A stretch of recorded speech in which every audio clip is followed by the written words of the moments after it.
Ловить рыбка большая и маленькая. Конечно, лучше большая. Каждый 10-й татарстанец считает рыбалку лучшим из лучших видов отдыха. Казалось бы, взял удочку и вперед. Высокой концентрации рыбы в местах нереста в определенные периоды времени способствует браконьерству в промышленных масштабах. Какие меры предпринимаются государством в части охраны водных биологических ресурсов в нерестовый период? Какие запреты рыболовства действуют весной? Сроки их действия? Какая ответственность ждет граждан за нарушение правил рыболовства? Об этом сегодня в ток-шоу «Трибуна нового века».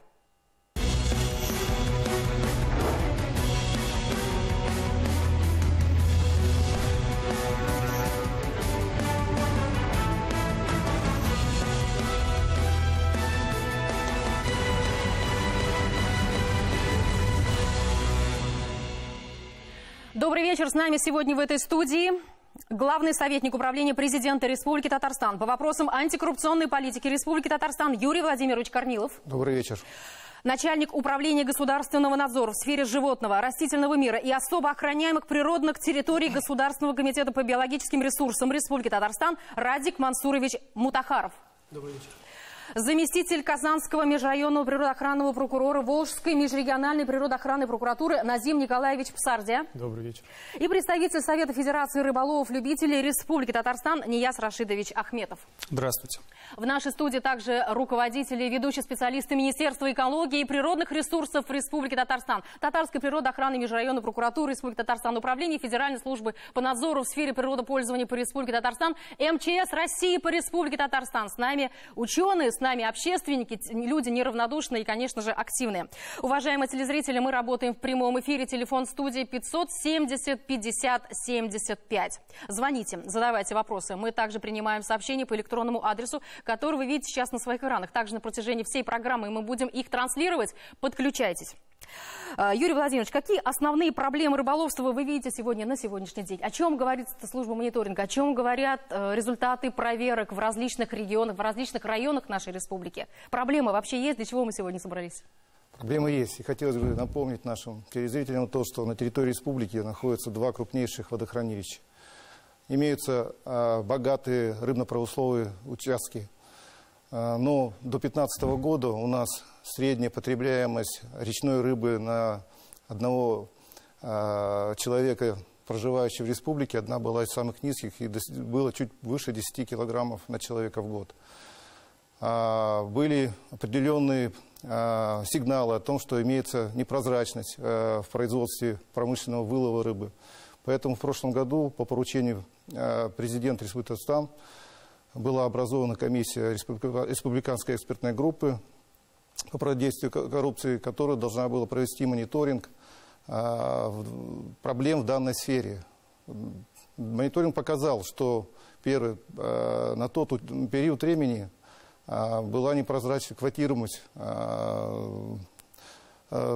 добычи биоресурсов, что является, в принципе, проблемой. Да? Потом у нас были проблемы тем, что не было прозрачности в использовании рыбопромысловых участков, в том числе даже с точки зрения добычи природных ископаемых ПГС. Зачастую ПГС добывался в местах нерестилищ рек. И, конечно, также с учетом того, что прозрачность отсутствовала в действии крупных предприятий, которые занимались добычей рыбных ресурсов, да, приводило к тому, что у нас возникала почва для того, чтобы у нас появлялось банальное браконьерство. То есть распределялись разрешения неконтролируемые со стороны предприятий, которые осуществляли производство, вылов рыбы.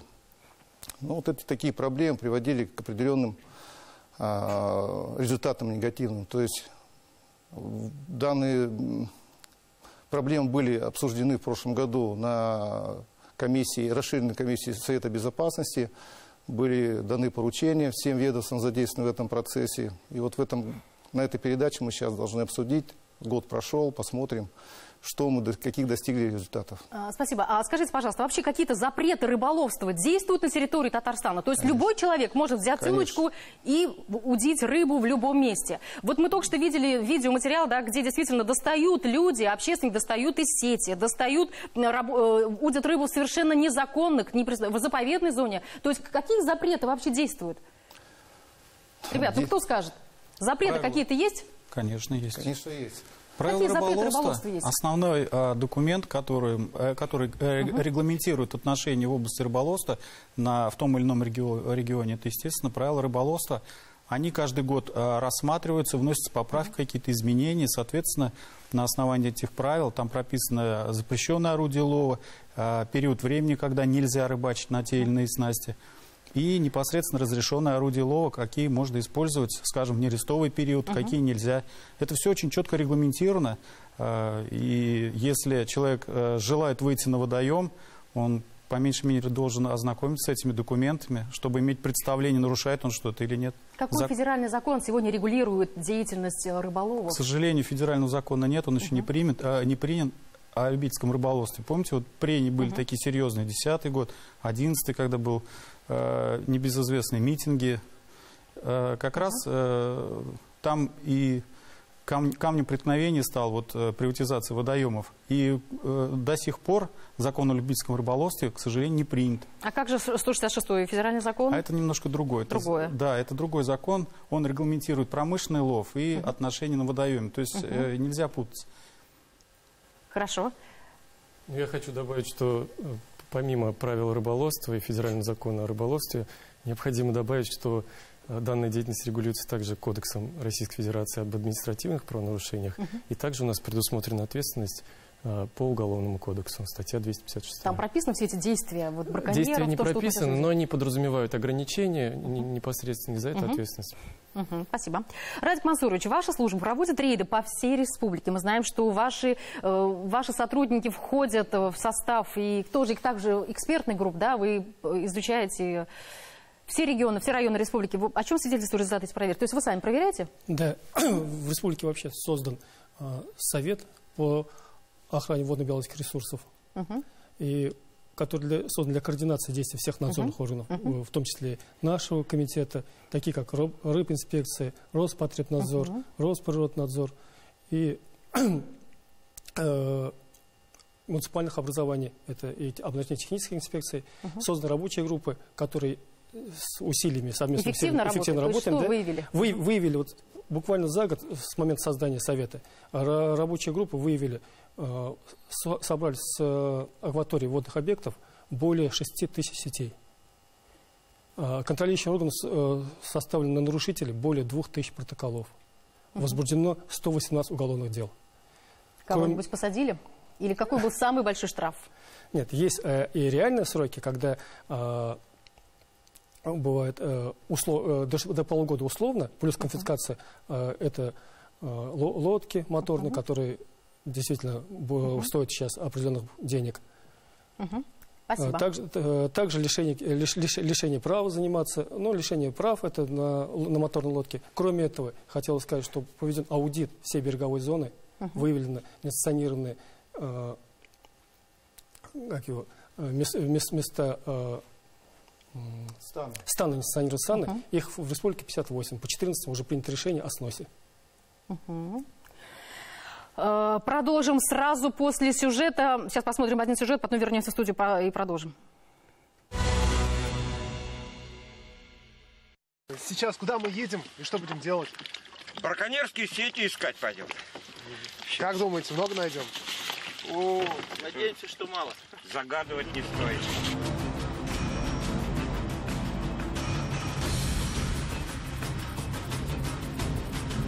Те, кто браконьерничает, они стараются не афишировать свои сети, потому что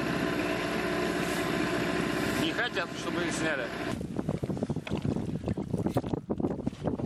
Ого! Якорь. Вот это якорь.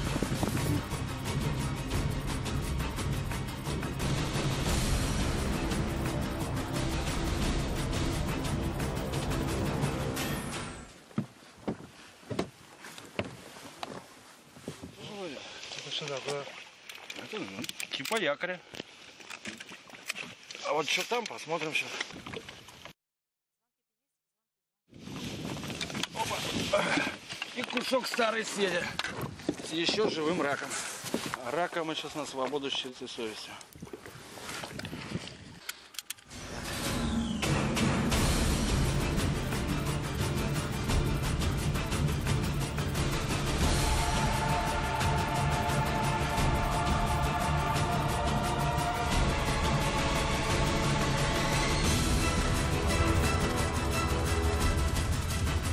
Вот это нормальная китайская сеть, которую кто-то поставил и забыл, причем ставили, старались, блин, якорят какие хорошие сделали. Вот эта щука была маленькая, вот это у нас бель какая-то, типа подлещика. И вот это вот судачок.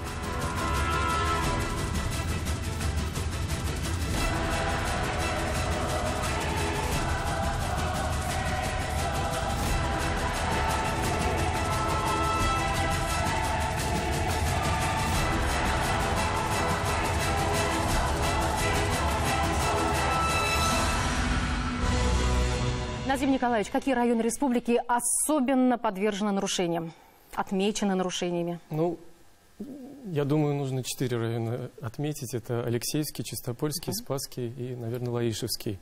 Проведя анализ, мы все-таки ежеквартально проводим анализ и преступности на территории Республики Татарстан, и совершенных правонарушений. И, в принципе, вот эти районы, это обусловлено тем, что наибольшая акватория охватывается районом, и жители...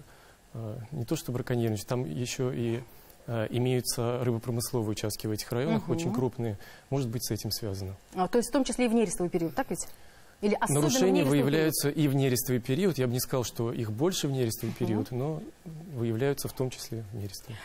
Вообще, каким образом вы выявляете нарушения? То есть используете ли вы специальную технику? Используете ли вы какие-то... То есть хватает ли вам ресурсов? Да. Специальные средства мы используем. Это прежде всего и авиатехнику, это и вертолет, и самолет мы облетаем. В то же время есть и квадрокоптеры у нас, когда можно при помощи них подлететь, посмотреть. Это все используется. Сегодня препятствуют деятельности браконьеров и инспекторы рыбнадзора, и полиция, и население республики. С каждым годом активно сообщающие о нарушениях на портал «Народный контроль». С нами в этой студии Нияз Ахмедов, представитель Совета Федерации рыболовов, любителей Республики Татарстан. Нияз Рашидович, вот что удалось вам выявить и предотвратить на территории нашей республики? Ну, хочу вначале отметить то, что картина на самом деле безрадужная, да, и если мы говорим о том, что используются какие-то серьезные средства механизации, то на те акватории, которые у нас в нашей республике, этого крайне недостаточно. Во-вторых, хочу отметить, что 14 рыбинспекторов на нашу республику, это, ну, на мой взгляд, просто насмешка. Вот. Что касается работы внештатных инспекторов, то, как правило, один сотрудник инспекции и 5-6 экипажей на своих лодках. Опять-таки, видите, свои лодки, свой бензин, свои моторы выходят в акваторию. Как правило, это весенний период, самый жаркий период вот, для рыбаков, для браконьеров. Вот. Мы выходим и уничтожаем эти сети, собираем десятки километров за один рейд. Здесь очень, в сюжетах очень правильно показано. То есть основной период, когда браконьеры ведут самый активный такой промысел свой, это именно весна, период нереста. В этот момент промысловый лов запрещен. Поэтому у нас есть потенциальная возможность охватывать все водоемы, которые находятся в доступе. То есть в основном мы ездим на Свиягу, так как там много населенных пунктов, и, как правило, сетей там всегда достаточно в этот период времени. Мёша, потом район Атабаева, заливы, Тетеево, то есть все мелководные участки, где вода быстро пригревается и куда рыба идет на нерест, они, естественно, попадают под прицел браконьеров. Именно там мы и работаем. Действительно, общественники не раз поднимали вопрос о отсутствии как таковой оперативной работы на водоемах и прилегающих территориях. Изменилось ли что-то за последний период? Вот за последний год, скажем? К сожалению, нет. Я могу констатировать то, что совещания проводятся, много мы говорим об этих проблемах, но по сути проблема остается та же. И мы можем видеть то, что те же самые люди на тех же самых лодках прочесывают те же самые водоемы с тем же самым успехом. Скажите, а как вы привлекаете активистов? То есть общественников, их же надо как-то поощрять, я не знаю, в конце концов выдать даже какое-то удостоверение, чтобы они могли действительно сделать какое-то предупреждение даже, так ведь? На самом деле это все на своем личном примере происходит. То есть людей приглашаем, показываем, говорим то, что вот смотри, сколько мы спасли в этот раз рыбы, сколько мы спасли в прошлый раз рыбы. Вот здесь сюжеты практически все, они как под копирку подходят под деятельность внештатных инспекторов. Один инспектор, 10-12 человек, которые работают рядом. То есть один инспектор, он просто физически не в состоянии решить те задачи, которые стоят на водоеме. Вы показывали сюжет про челны, а у нас в Казани такое же происходит. Понимаете? То есть река Казанка, она полностью объята сетями. Вдоль и поперек стоят. И неоднократные рейды, которые проводились, изымались десятками эти сети. И не такая мертвая рыба, которая показана в вашем сюжете, а именно живая, свежая. То есть это говорит о том, что сети проверяются, а это были просто брошенные сети. Понимаете? И проблем на самом деле решить не так сложно. Нужно просто финансирование и грамотный подход. Нет, я просто продолжу мысль. Предположим, вот проблему с дорогами как решили? Поставили видеокамеры, все. Ездит, нарушает, фиксирует. Поставьте такие же на мосты видеокамеры и мониторьте вверх по течению, вниз по течению. У нас на Казанке 5 мостов находится. Ведь несложно разместить. Поставить Wi-Fi роутеры и в каком-то в отдельном месте действительно просто собирать эту информацию. Небольшая оперативная группа, которая в течение 15-20 минут может выйти на водоем. Все, проблема будет решена. Радик Мансурович, а ведь это правильное решение, так ведь? Примем на вооружение. Скажите, а какие полномочия вообще у общественников? У нас как таковых полномочий нет, мы привязаны к инспектору, то есть, в принципе, каждый из внештатных инспекторов готовит отчет по проведенной своей работе и подчиняется непосредственно своему инспектору. Соответственно, все рейды, которые мы планируем, мы проводим только под руководством инспекторов рыбинспекции. Происходит это достаточно просто. Мы получаем информацию из различных источников, либо кто-то из рыболов просто нам сообщает о том, что, скажем, в той или иной акватории обнаружена сеть в чрезмерном количестве, скажем так. Вот. Я говорю, бывали случаи, даже и монахи сети ставят в районе Свияжского монастыря. То есть, информация быстро до нас доходит, мы созваниваемся, договариваемся, определяем маршрут, движение. Тут же предупреждаем наших старших товарищей, инспекторов, и выезжаем на своих лодках, выходим на берег. У всех у нас удостоверение нештатных инспекторов. То есть, в принципе, для первоначального контакта с нарушителями мы вполне вооружены, скажем так. Действительно, одна беда – браконьеры, а вторая беда – это рыбопромысловые участки. Вот не секрет, что действительно очень много браконьеров как раз из РПУ, то есть они на Лебяжьем сети ставили. То есть как они как-то регулируются, они как-то контролируются, вот такие люди? Давайте я скажу. На Лебяжье РПУ нету, начнем с этого. У нас РПУ вообще только на Волге и на Свияге тоже нету. На Волге и повыше на Каме.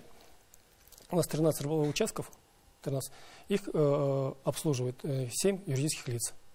А то, что ставят на Свияге, это уже не на Свияге, а то, что на Лебяжьем, это уже является браконьерством чистой воды. Более того, это уже у нас ОПТ, особо охранной природной территории, это уголовно наказуемое деяние. И действительно, таким общественникам ведь без поддержки правоохранительных органов не обойтись, потому что общественник, он, по сути, действительно, он бесправный, он только может зафиксировать факт нарушений, о чем мы говорили. И все, даже сети он не имеет права снимать без инспекторов, или там кого-то из правоохранительных органов. Вот действительно, они зафиксировал, выложил в YouTube, мы сняли сети, вот это все, так ведь? Мы имеем право снимать. Имеем право. Да, единственное, мы не имеем права их уничтожать, так как это чужое имущество. И насколько и ваши сотрудники приезжали, снимали видеоматериал по факту уничтожения сетей, изъятых в ходе проведенных рейдов по решению суда. То есть эти сети хранятся, выносится решение по их уничтожению. Соответственно, мы собираем комиссию, приходит представитель природоохранной прокуратуры из других ведомств, мы, общественность, Федеральное агентство Росрыболовства, представитель, и на основании решения суда эти сети уничтожаются. Можно ли сказать, что браконьеров стало меньше? Можно. И действительно стало меньше? Да, мы наносим урон существенный. Дело в том, что сеть стоит денег, и когда монотонно в одних и тех же местах проходят внештатные инспектора, либо инспектора, то 5-6 рейдов, и люди просто перестают. Вы еще подумайте о том, что, как правило, браконьерство оно делится на несколько категорий. То есть есть бытовое браконьерство, когда выпили, посидели, бросили сеточку и забыли про нее.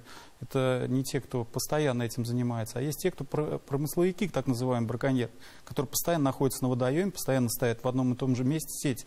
То есть если один участок реки постоянно контролировать, не давать им там ставить сети, то фактически ты его просто выбиваешь. Из другого района, из другой деревни сюда не придут ставить. Это чужая территория, понимаете? Там тоже очень четкая иерархия. Нужно понимать и бить по тем местам, которые слабые у этих браконьеров. Мы этим занимаемся. Браконьеров действительно стало меньше, но выявляются системные нарушения, то есть преступные группы, в которых конкретные люди занимаются незаконной ловлей, другие погрузкой, третьи сбытом продукции. Назим Николаевич, заведены ли уголовные дела? Уголовные дела заведены не в таком большом количестве, как по общим каким-то уголовным статьям. Да. Во-первых, хотелось бы сказать, что, как и большинство экологических правонарушений и преступлений, данная сфера правонарушений в сфере рыболовства, она является латентной, очень высокая латентность. И в этой связи, если общий анализ провести, то не больше 1% от всех выявляемых преступлений на территории Республики Татарстан является как раз преступлением в этой сфере. Из-за этого количество таких преступлений выявляемых, оно не такое большое. Но, в принципе, и прокуратурой, и контролирующими органами, Министерством экологии выявлялись и в прошлые года подобные преступления, и в этом году. Что касается рыболовства, это не только браконьерство, это также и сброс загрязняющих веществ, в результате чего происходит замор рыбы. Это и какой-то сброс отходов на почву и так далее. Причин может быть множество. И тут, в принципе, все органы они нацелены на это, но такого массового выявления его нет. Его, в принципе, и по всей России вы не увидите, потому что высокая латентность данных преступлений. Да? Хочу добавить то, что не только сбросы влияют, но и развитие городской инфраструктуры. То есть застройка береговой линии, она полностью уничтожает те места нерестовые, в которых раньше рыба не рестилась, куда она заходила. Вы посмотрите, что превратили в районе Старого Кочано. То есть там построили дома прямо на берегу. Береговая линия, там сплошной песок. Рыба там не нерестится, она там не стоит, она проходит. Раньше там были заливные луга. То же самое можно сказать о Займище. Возьмите реку Казанку, да? Где бы вы ни встали, вы увидите сейчас бетон и песок. А ведь раньше это была нерестовая река. Если поднять фотографии 50-х годов, то был точечный центр, это Кремль, и через Казанку район улицы Восстания. Береговая линия была прекрасна и в естественной среде находилась. И рыба там не рестилась, и рыбы было очень много. Сейчас, к сожалению, наступление города, оно ведется, я скажу так, с нарушением, может быть, не правил и нормативов, а с нарушением этики и морали, к которым мы должны по отношению к своим рекам, к своему будущему относиться. Понимаете? Проблема в этом заключается. Наши регламенты, они не соответствуют тому, что должно быть у нас. Вы, наверняка все знаете, да, вот 19 апреля стратегия экологического развития президента была подписана. Какие там цифры озвучены? Там же просто ужасающие цифры, понимаете? То есть, оказывается, всего лишь 10% населения потребляет воду, которую можно пить. Вся остальная загрязненная. Это небольшая брошюра, там буквально, это указ президента, там нужно просто прочитать и посмотреть, что из себя это представляет. 30 миллионов тонн мусора. 30 миллионов тонн мусора. Представляете, какие цифры? Спасибо. Спасибо. 570-50-75, телефон прямого эфира. Также на протяжении всей программы мы принимаем сообщения на электронный адрес нашей программы. На протяжении всего эфира мы эти сообщения вам показываем. Если есть телефонный звонок, мы готовы принять. Есть звонок. Добрый вечер, вы в эфире. Здравствуйте. Здравствуйте. А что я могу говорить? Вы спрашиваете, я буду отвечать. Вы позвонили в программу, мы хотим услышать ваш вопрос. Ну, вопрос какой? Вот сейчас я смотрю в эту программу, да? Фактически вот говорят там, браконьеры, сеть ставят, ну, браконьерство, рыбу не сажают. А фактически вот я живу на мясо, икра мед, рыба идет на низ, икра метет, и только икру метали, и воду спускают, вся икра стоит у нас вот в Норманке, вот я живу где в Норманке, все в камышах остаются, детальники, где камыши, все икра как золото блестит. Спасибо. Вы меня слушаете, нет? Мы вас слышали, мы вас даже поняли, и у нас готов ответ. Нияз Рашидович. Вопрос прекрасный, очень точно в тему. Понимаете, вот мы говорим о безопасности экологической, да, о сохранении водных биоресурсов, а сами фактически уничтожаем. То есть эти ресурсы самым простым способом. То есть сбрасываем в воду, когда нерестится рыба. Вся икра остается на траве и в кустах. Вопрос очень правильный. Проблема в чем заключается? Проблема заключается в том, что у нас, к сожалению, вот в 2011 году была создана комиссия, которая, если не ошибаюсь, Муратов руководил, вице-премьер, как раз мы с ним работали на тот момент, и обсуждали проблемы перед нерестовым периодом, все проблемы, которые могут возникнуть в той или иной сфере. То есть уровень воды. Писали письма в Москву, просили о том, чтобы на определенных уровнях задерживали эту воду. Но это зависит, конечно, от гидроэлектростанций, от электричества. И всегда как бы противовес нам говорили то, что безопасность электрообеспечения, она значительно выше, чем экологическая безопасность. Но сейчас вот с приходом вот этих новых доктрин по экологической безопасности нашей страны, мы должны понимать, что вот нужно возобновить работу этих комиссий и загодя уже рассматривать возможности повышения или понижения уровня рек, уровня воды в водоемах. Самое главное, тут еще нужно отметить то, что вода не должна повышаться быстро, либо быстро сбрасываться, понимаете? То есть вот в чем проблема-то основная. Рыба не рестится, она примерно неделю. Малек выходит, и уже он безопасно может отодвинуться. Тут речь идет именно о резких сбросах воды. Спасибо. Азим Николаевич. Я все-таки добавлю в защиту, так сказать, государства. Тут палка о двух концах. И на весах у нас стоит окружающая среда, и на других это жизни людей. Потому что это не проблема Татарстана, на самом деле, это межсубъектовая проблема. И вопрос о сбросе уровня воды, он решается совершенно не в Татарстане, он решается комиссией государственной. Она проходит в Волгограде по нашему водохранилищу. И эти решения, они очень взвешенно проходят. И у нас, вы видите, что бывает весной падает уровень водохранилища. И это происходит не потому, что какой-то один человек захотел это сбросить. Это потому, что происходит, что в других соседних субъектах есть угроза затопления целых даже населенных пунктов. В этой связи такая проблема. К вопросу о планировании можно отнестись. Спасибо. Очень много действительно говорилось о том, что для решения особо острых экологических вопросов в республике была создана рабочая группа. В ее состав вошли представители органов следствия, прокуратуры, Министерства экологии и природных ресурсов Республики Татарстан и Росприроднадзора по Республике Татарстан. С нами в этой студии заместитель министра экологии и природных ресурсов Республики Татарстан Фаяз Шакиров. Мы узнаем его мнение сразу после рекламы на ТНВ. Это ток-шоу «Трибуна нового века». Мы в прямом эфире говорим о том, как защищают водные и биологические ресурсы в нашей республике. Телефон студии 570-50-75. До ухода на рекламу мы говорили о том, что в республике создана рабочая группа по защите водных и биологических ресурсов. И у нас в студии заместитель министра экологии и природных ресурсов Республики Татарстан Фаяз Фанилович. Фаяз Фанилович, добрый вечер. Вас приветствую. Расскажите, пожалуйста, что это за рабочая группа и каких общих результатов удалось достичь благодаря совместным усилиям? Добрый вечер. В данной рабочей группе активное участие принимает и Министерство экологии и природных ресурсов Республики Татарстан.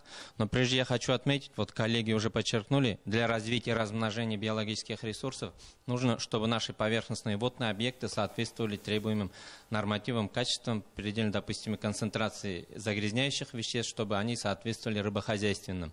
И вот одним из направлений Министерства экологии это является мониторинг и дозор наших водных объектов. В части мониторинга у нас имеются стандартные точки отбора проб, где мы постоянно, периодически у нас есть утвержденный план-график, отбираем сточные воды, мониторим и при выявлении превышений уже, которые превышают предельно допустимые концентрации. Принимаем административные меры, выявляем предприятия, источники сброса загрязняющих веществ, и уже дальше идут надзорные мероприятия. Вот по поводу резкого сброса сточных вод хочу отметить, в прошлом году у нас мы активно начали выявлять нарушения в области водоохранного законодательства. Напомню, прошел год водоохранных зон. Было выявлено более 1500 нарушений водного законодательства. И река Казанка, у нас была проблема с рекой Казанкой. Гибель рыбы, низкий уровень воды и, конечно же, высокая температура атмосферного воздуха. Все эти факторы повлияли на наши биологические ресурсы и привело к гибели рыбы. В текущем году, учитывая это, в Москве на межведомственной рабочей группе, которые уже по всей России, наши представители министерства принимают активное участие, мы обратились в соответствующие службы, чтобы в этом году держали уровень водного объекта. В принципе, на наши просьбы отозвались, и вот мы в этом году держали уровень, но и температура была у нас соответствующая, и гибели рыбы, такой масштабной гибели рыбы у нас на реке Казанке не наблюдалось. Также в продолжении прошлого года мы совместно с Казанской межрайонной природоохранной прокуратурой провели надзорные мероприятия на реке Казанка. Мы определили карту всех источников сброса загрязняющих веществ на реку Казанка. В настоящее время, где есть превышение, принимаем административные меры. И, конечно, какой же итог должен быть нашей работы? Это модернизация и строительство новых очистных сооружений. Данная работа практически во всех районах нашей республики проводится. К примеру, вот на прошлой неделе у нас Бавлинский муниципальный район запустил большие очистные сооружения, которые соответствуют современным требованиям. Азнакаевский муниципальный район, Муслюмовский муниципальный район, на реке Казанка, вот, туберкулезная больница, модернизацию очистных сооружений, высокогорские коммунальные сети, то есть ряд предприятий, которые проводят модернизацию очистных сооружений, которые именно влияют на чистоту наших поверхностных объектов. Министерство экологии активно сейчас от имени республики будет принимать участие в проекте «Волга». То есть все предприятия, которые расположены на водоохранной зоне реки Волга, мы постараемся подключить в нашу федеральную программу, где будут выделяться денежные средства на модернизацию очистных сооружений. В настоящее время порядка 25 таких предприятий мы набрали. То есть в данном направлении тоже работаем.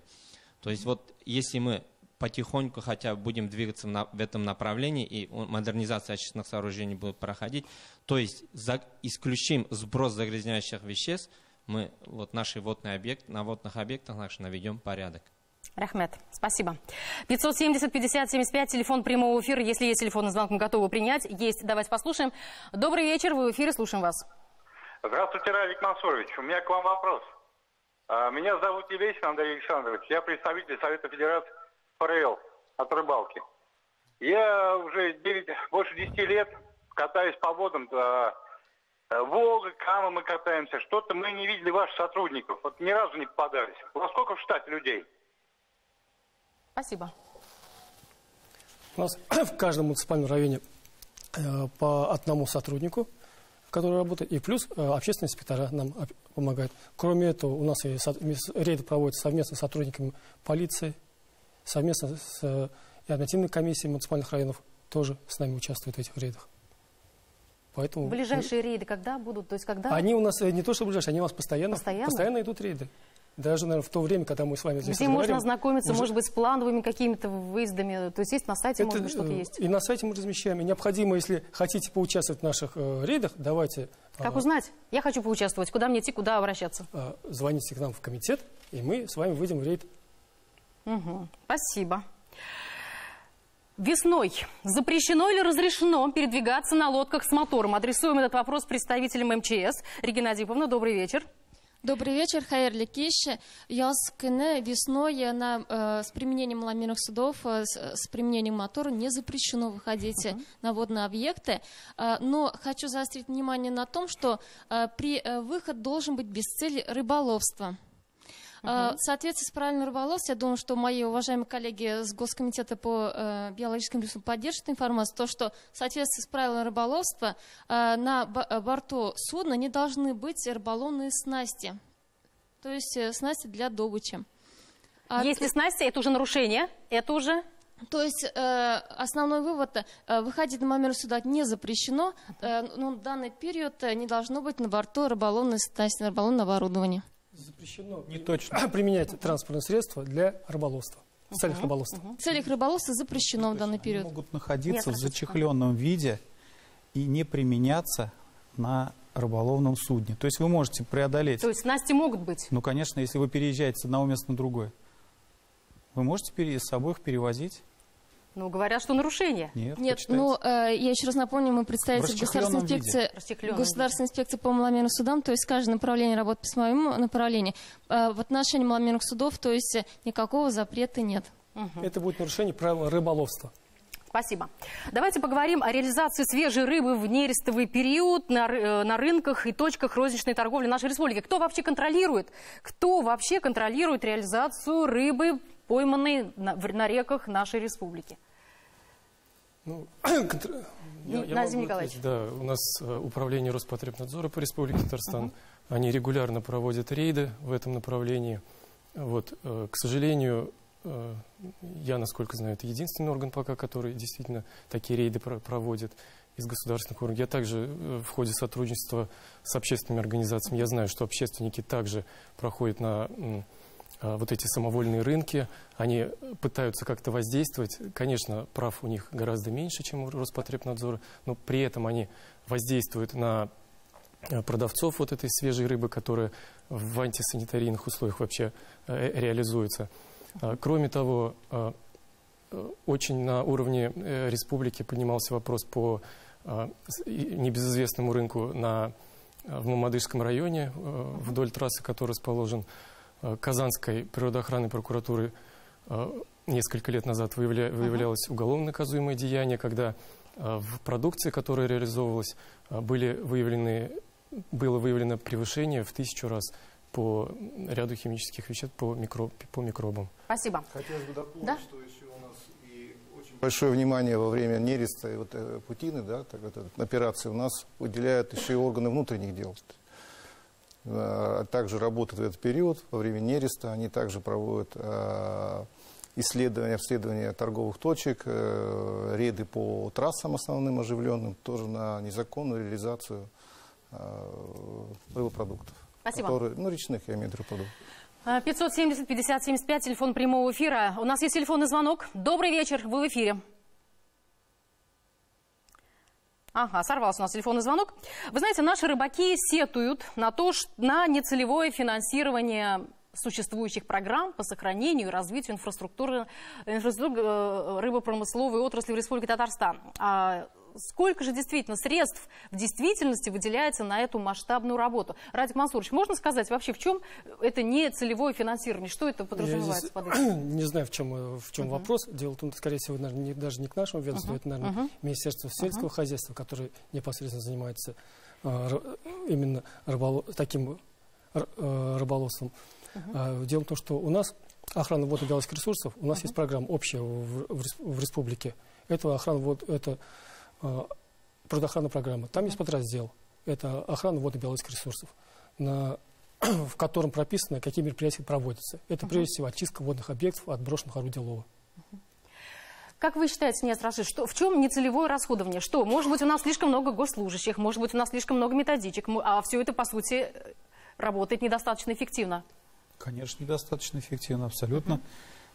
Абсолютно неэффективно, понимаете? То есть вот как бы по отчетности действительно у нас тишь да гладь, Божья благодать, никаких проблем на водоемах, все проблемы решаются, финансирование у нас есть. Почему тогда у нас появляются такие документы от главы государства? Стратегия экологического развития, где четко написано, что ухудшение положения, идет деградация почв, деградация водоемов.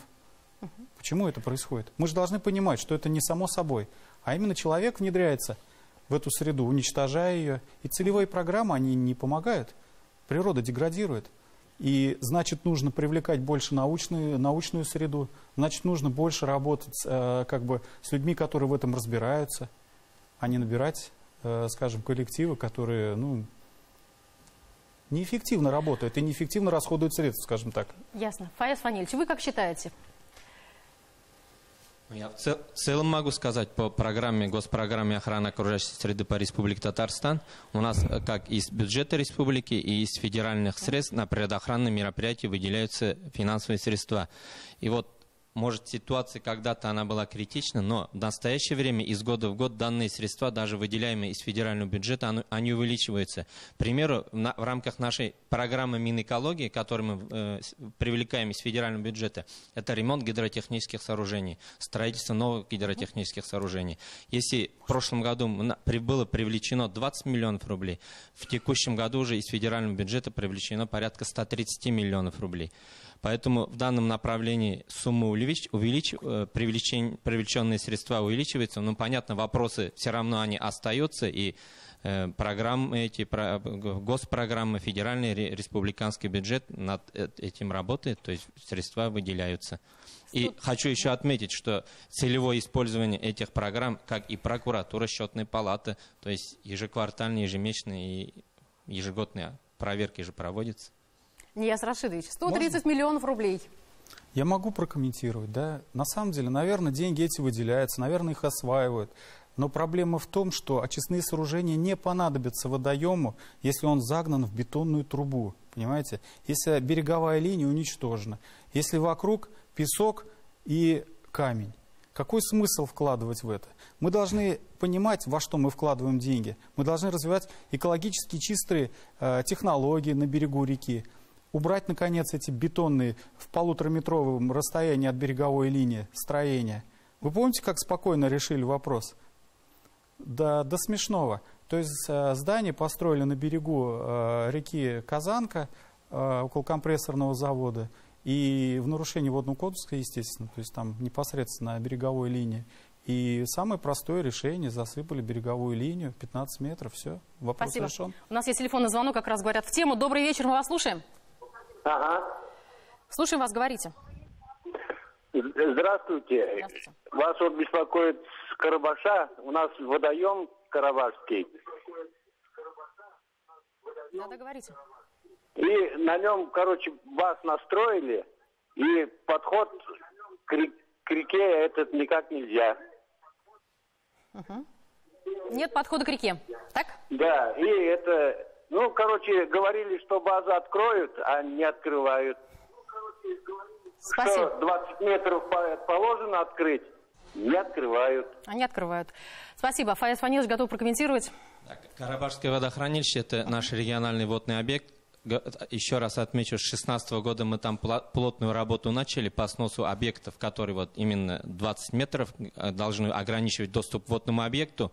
И, наверное, порядка 15 объектов там были снесены. В настоящее время есть судебные разбирательства идут, в том числе и в Верховных судах Российской Федерации. Поэтому, может быть, и эти объекты. Но еще хочу отметить, граждане могут обратиться к нам в министерство вот именно по тем объектам, где доступ ограничен к водному объекту. Мы выедем, зафиксируем и примем меры. У нас есть положительная практика и по Верховному суду Татарстана, и районные суды. То есть 20 метров для граждан должен быть обеспечен. Кстати, действительно, как органы власти реагируют на обращение граждан, на обращение населения, Владимир Николаевич? Вот к вам наверняка обращаются, вы же говорите, очень много обращений. Как вы реагируете? Обращений очень много. Ну, во-первых, хочется сказать, что мы в ходе надзорной деятельности мы регулярно проверяем порядок рассмотрения обращений наших поднадзорных органов. В каждом органе совершенно различное количество. Если, к примеру, в одном из территориальных управлений Минэкологии там может быть за сотню, за две, даже до 1000 доходить поступающих обращений, то в каких-то органах их намного меньше. К примеру, приведу, мы в этом году проверяли управление по охране животного мира, и в принципе, в целом мы остались довольны в той части, что граждане у нас привыкли, что либо им приходит какой-то ответ невнятный, либо вообще не приходит, либо за сроками уже установлено законом. Вот. И в принципе хотелось бы отметить, что в очень короткие сроки, несмотря на то, что еще есть какой-то запас, управление отвечало, в принципе, в короткие сроки. Также Министерство экологии мы регулярно проверяем. Нарушения выявляются, но, в принципе, каких-то таких серьезных нарушений их нет. В принципе, работа, она поставлена, но кто не работает, наверное, тот и не ошибается. Нияз Рашидович, спасибо. Ну вот, с точки зрения общественных организаций, нам несколько проще общаться с органами исполнительной власти. Да? То есть у нас собирается совет, мы решаем проблемы, какие у нас есть. Если мы видим какие-то незаконные действия на водоемах, то есть мы их фиксируем, фото, видеоматериалы прилагаем, направляем письма непосредственно под роспись, сдаем, и мы в течение положенного времени получаем ответы. Если, скажем, компетенция не позволяет тому органу ответить, то привлекаются другие. То есть у нас недавно был прецедент по строительству парковки в районе острова Свияжска, там ведь заказник, насколько вы знаете, да? Вот, мы направили письмо, нам ответ пришел, то, что это с разрешения. И сейчас мы повторно поднимаем вопрос по проведению работ в самом водоеме, около деревни Гаврилково. Сейчас мы тоже материал подготовим и направим в природоохранную прокуратуру. То есть мы считаем это незаконными действиями, будем разбираться. Хочу отметить то, что рыболовы даже на лодке не имеют права там ездить, а там ведется полноценное строительство, ездят огромные катера, баржи ездят. То есть это нужно вопрос. То есть небезопасно, в конце Конечно, концов, просто небезопасно. Самое главное, для водоема небезопасно. Там глубина очень маленькая, уничтожается, дно уничтожается. Спасибо. Юрий Владимирович. У нас гораздо все проще, потому что мы осуществляем, как правило, надзор. Когда поступает обращение, то есть мы определяем его, так скажем, поднадзорность. То есть если это касается преступления, то мы направим в правоохранительный блок, да, либо в прокуратуру. Если это касается нарушения экологических норм, либо нарушения по законодательству по охране животного мира, то есть мы направляем в соответствие ведомства, уже контролируем, смотрим, какой результат, насколько объективно рассмотрено, дан ли своевременный ответ. То есть вот такая. Спасибо. Вот. Сообщение с электронной почты нашей программы. Почему у нас в республике такая слабая материально-техническая база органов исполнительной власти, отвечающих за правопорядок на водоемах? Почему не разработана система поощрения работы общественных организаций и активистов, рыболовов-любителей? А также мы отмечаем низкий уровень подготовки специалистов и низкий уровень развития научно-исследовательской работы перспективных направлений по развитию рыбопромысловой отрасли. Крик души. Здесь, скорее всего, обращение, наверное, не столько к нам, а сколько Росрыболовству. Коллег сегодня нет. Но попытаюсь ответить за них. Оснащение в настоящее время у нас уже у всех улучшилось, в том числе и у них. Опять же говорю, у каждого инспектора есть и по моторной лодке. В этом году и снегоходы все оснастили. Техника не хуже, даже, можно сказать, лучше, чем в настоящее время у нарушителей правопорядка. Так оснащение идет. Если у нас Росрыболовство это как бы федеральный орган, то руководство республики уделяет большое внимание, и уже из бюджета республики выделяются именно средства, и они уже... Мы опять говорим деньги, бюджет. А что делается-то вообще? Видите, они говорят, что слабенько все. И, кстати, да, мы приглашали сюда представителя Росприроднадзора, да, но, к сожалению, представитель у нас так и не приехала. Все-таки, как вы считаете, может быть, Нияз Рашидович, вы считаете, действительно, вы согласны с этим комментарием, вы согласны с этим обращением наших телезрителей, что у нас слабенько, и действительно, вы правильно говорите, что работа-то не початый край? У нас, в принципе, материальная база, она собиралась по крупицам. Сейчас есть. Но я не считаю, что этого достаточно. Это крайне недостаточно. То есть те катера, которые были даны, были выданы, значит, Росрыболовству, нашему теруправлению, они в 2012 году, после проведения совещания, когда к нам господин Крайний приезжал, и мы буквально выпрашивали его, чтобы он дал, потому что, чтобы дал он эти катера. Потому что даже на рейды не на чем было просто ехать, понимаете? То есть мы сажали инспектора себе в лодку. Это была катастрофа на тот момент. Сейчас дали несколько, 3 лодки, они были распределены. Проблема даже не в том, что слабое оснащение, отсутствие коммуникации, технологических элементов. То есть работа на это не заключается в том, что выехать на водоем. Нужно контролировать эти территории. Нужны группы в муниципальных образованиях, то есть люди, которые могли бы внимательно следить за тем, что происходит на водоемах. Понимаете? Над этим нужно работать. 14 человек не в состоянии справляться с этим. Они еще ведь ведут дела. То есть, если поднять статистику, у них, в принципе, статистические показатели примерно такие же, как у крупных организаций наших республиканских, понимаете? Назим Николаевич, вы как считаете? Вы согласны с этим комментарием? Я согласен с этим комментарием, но я думаю, вопрос все-таки касался количества именно работников. Потому что техническое оснащение, оно действительно тут бессильно, какое бы оно ни было, если работников не хватает. И представьте только, например, ситуацию в Республике Татарстан, где у нас Нижнекамское Кубельское водохранилище и, например, Тверскую область, да, а количество сотрудников одинаковое. Конечно, они не справляются. Вот мы неоднократно уже писали и в московские органы, то есть самые главенствующие. Ну, вопрос он решается, в принципе, все это понимают, но, видите, ситуация все-таки финансовая. Не все понимают, да? Нет, ситуация финансовая и общественные организации, они понимают это, то, что, ну... Простите, я добавлю. Если мониторить ситуацию с 2012 года, сотрудников было 26 человек, сейчас стало 14. То есть понимание федеральных органов налицо. Понимаете, да? Да. Деградация ситуации идет. То есть фактически их формально отстраняют от работы на водоеме. Ну кто будет работать?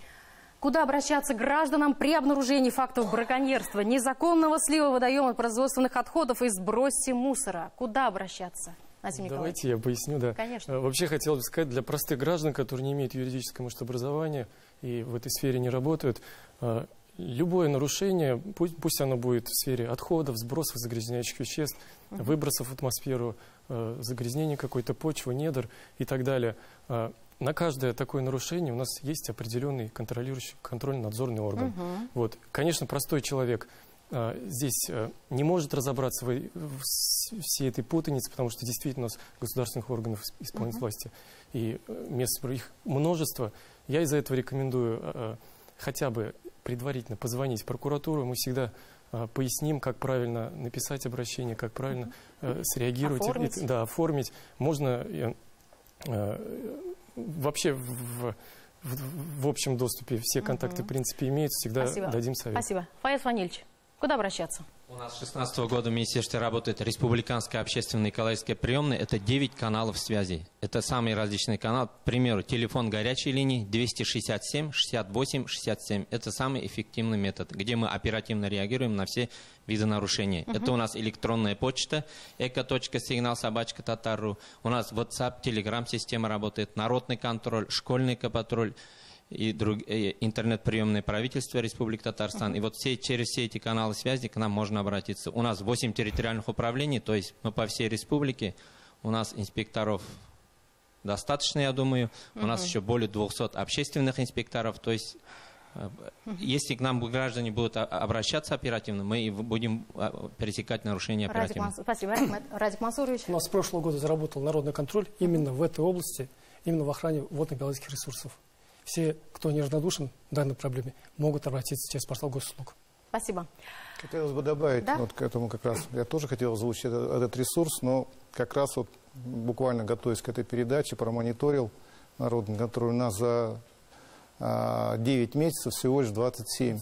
Это очень маленький показатель. Все-таки еще у нас либо наши общественники, так скажем, боятся. Мы ждем активности от населения, мы ждем деятельности общественников. Спасибо. Наша программа подошла к концу. Я благодарю гостей за эту беседу и прощаюсь. Всего вам самого наилучшего. До скорых встреч на ТНВ.